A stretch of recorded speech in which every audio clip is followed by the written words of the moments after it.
Ayan guys, mag-isa tayo ng bawang at luya.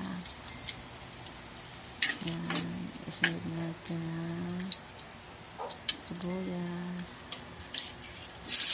Ayan, sibuyas. Ayan, haluin lang natin guys hanggang sa mag-golden brown. Tapos isunod naman natin ang kamatis. Ayan, golden brown na siya. Isunod na natin ang kamatis guys. Ayan.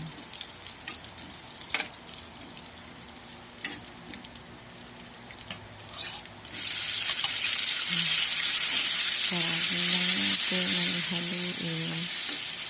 Ayan. Tapos yung haluin, pwede natin ilagay yung tahong na binili natin kanina. Ayan. So, hindi na po natin kailangan dyan mag-add ng salt kasi maalat na siya. Ayan.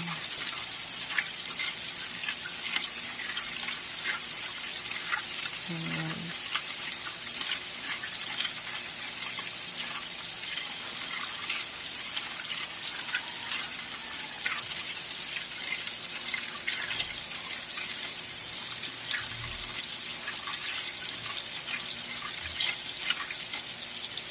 Lagay na natin yung ating tahong green shell. Ayan.